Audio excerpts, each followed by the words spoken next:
Eh bien, que s'est-il passé? Aujourd'hui, je vous présente un mode que beaucoup d'entre vous vont adorer, vraiment.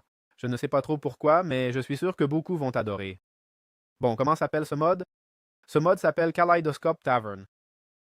Et comme vous voyez, eh bien, ça concerne la fabrication de différentes boissons, d'accord? Ça traite du processus et de l'élaboration de ces multiples boissons en différentes étapes et tout. Alors, comment peut-on obtenir ce mode? Tout d'abord, avant de commencer, on va chercher Kaleidoscope Tavern, un mode sorti il y a seulement 9 jours et qui, comme vous voyez, a déjà 24 000 utilisateurs. Hein? Pour une raison quelconque, les joueurs de Minecraft, ce type de contenu, ils adorent. On va dans Fichier, on va dans Mode Loader, Forge, tout ce type de version, et un 20.1. On clique sur 3 boutons et sur Obtenir les fichiers. Ces fichiers, on les déplacera vers Windows plus R, AppData, on ira dans OK, Roaming, Point Minecraft et dans le dossier Mode. C'est là qu'on va le sauvegarder sans aucun problème.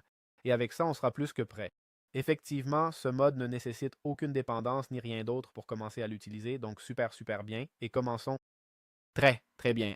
Alors, la première étape pour commencer à jouer ce mode, c'est de trouver les raisins sauvages. Et pour commencer à produire, il faudra explorer le monde pour localiser ces raisins sauvages qui, devinez quoi, qu'est-ce qu'on obtiendra quand on les récolte?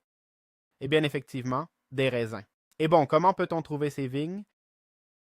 Eh bien, en gros, elles apparaissent partout dans le monde, mais je vous préviens qu'elles sont très difficiles à repérer. Voici une vigne sauvage, d'accord? Et il semble qu'elles apparaissent moi comme ça, et je ne sais pas si on devrait attendre.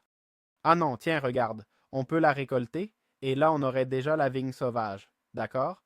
Qu'on pourrait ramener à la maison, et soit faire un treillis, soit la laisser ici.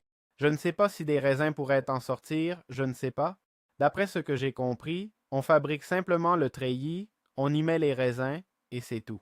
On ne nous dit pas trop où ils apparaissent, et on dit qu'ils sont partout dans le monde. Moi, je l'ai vu dans un chêne. Je ne sais pas s'ils apparaissent dans d'autres types d'arbres, vous me direz. Mais je vous dis qu'ils sont très difficiles à voir. Au final, ils sont verts, comme toute la végétation, et ça complique beaucoup pour les trouver. Alors soyez patient, regardez bien les arbres, et regardez, en voici un autre. C'est que c'est difficile, je suis sûr d'en avoir raté quelques-uns. Tiens, il y en a un autre là. C'est compliqué, c'est compliqué. Très bien. Bon, ici on a les treillis. Et comment on peut les utiliser? Eh bien, une fois qu'on a cherché et trouvé des raisins, on doit cultiver les raisins avec des treillis, c'est-à-dire des trellis. On peut placer le treillis et faire un clic droit avec, il faut faire sur l'herbe, et là, la vigne m'a laissé la planter. Je vais réessayer sans herbe. Effectivement, ça ne marche pas. D'accord? Et voilà. Ce qui va se passer, c'est que ça va pousser. D'accord? Voilà. Et comme vous voyez, ça va monter et monter et monter. Et pour récolter les raisins, d'accord?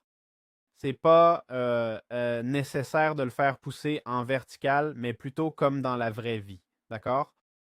On le fait pousser sur les côtés et comme vous voyez, c'est de là que sortent les raisins. D'accord? De ces treillis, comme dans la vraie vie. Une erreur typique qui m'est arrivée aussi, c'est juste d'essayer de le monter vers le haut. Alors voilà, vous savez tout. Comme vous voyez, les raisins peuvent avoir différentes couleurs. Voyons si ça pousse là, vous voyez? Mais bon, on peut le récolter seulement quand c'est violet, d'accord? Je vais essayer d'en récolter un qui soit, le voilà, un peu plus rose. Et comme vous voyez, eh bien, ça marche pas, d'accord? Donc voilà, avec cette simplicité. Évidemment, messieurs, j'ai le Random Tick Speed modifié. Donc moi, ça me le donne plus vite. Vous, ça va pas vous le donner aussi vite, d'accord?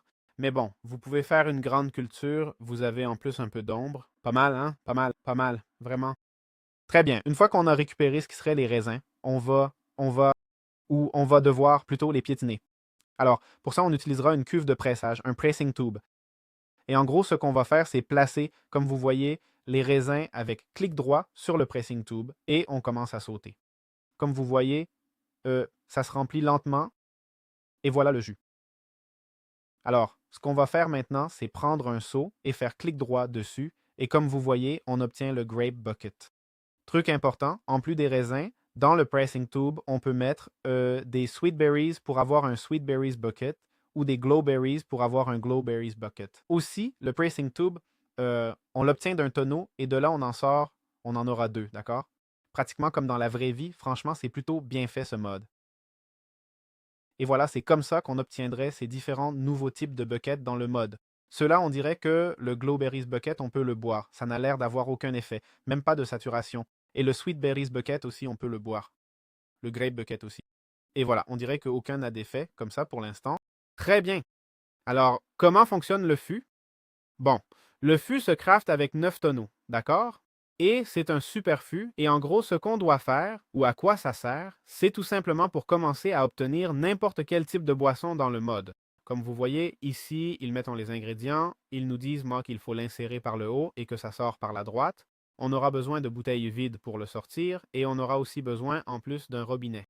Le robinet se craft avec une trémie et un levier. D'accord. Dans ce cas, moi, par exemple, ici, j'ai déjà un niveau vintage de niveau maximum. Alors, on prendrait les bouteilles et voyons voir. Voilà, d'accord? On met le conteneur en dessous, on ouvre le robinet et théoriquement, ça devrait me donner la boisson, d'accord? Voyons si j'arrive à trouver le bon endroit. Voilà, ça coule. On le tourne. Tu dis pas qu'il faut beaucoup le tourner? Non, on dirait qu'il a deux modes, hein? Il semble avoir deux modes, fermé et ouvert.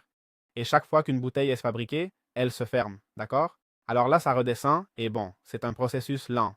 Dans ce cas, comme vous voyez, on a le vin de glace, vintage. Si on regarde, je ne sais pas ce que ça va nous donner.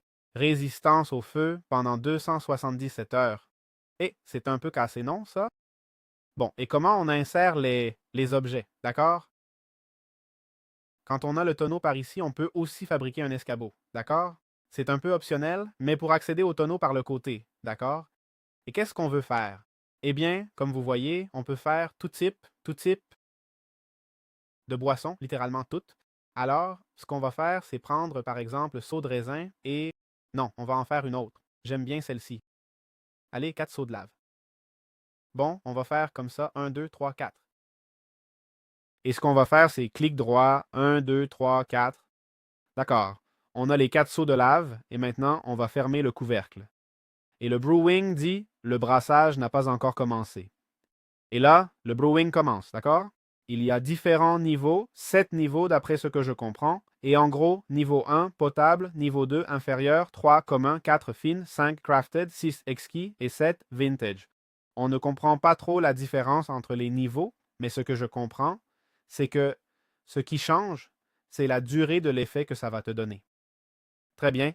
Alors, qu'est-ce que chacun fait? Eh bien, le Molotov, on peut le lancer. Le vinaigre va nous donner rien, ça n'a pas l'air de rien. Ensuite, on a le wine. Attention, ça n'a pas l'air de rien. Le ice wine nous donne, peut-être qu'il nous donne tous fire resistance. Hein? Voyons voir. Eh bien, peut-être, parce que comme je les ai du créatif, comme je les sors du créatif, ça ne me donne aucun effet. Quel dommage. Bon, on ne pourra pas savoir quels effets il nous donne. Mais bon, soulignons aussi, puisqu'on est dans la partie finale du mode, qu'on nous donne plein d'objets décoratifs, d'accord, comme ceux-ci ici, pour que tu puisses te faire toi-même ta propre taverne et tout ça, c'est-à-dire des objets vraiment très sympas. On a aussi des canapés, des fauteuils, des affiches, d'accord, et on a des tableaux et des endroits pour mettre nos boissons aussi, d'accord. Les tableaux, en plus, comme vous voyez, ce sont tous des tableaux célèbres. Et voilà, pas grand-chose de plus. Avec ça, on a couvert tout le mode. Je sais que c'est un petit mode et je commence à manquer de taverne.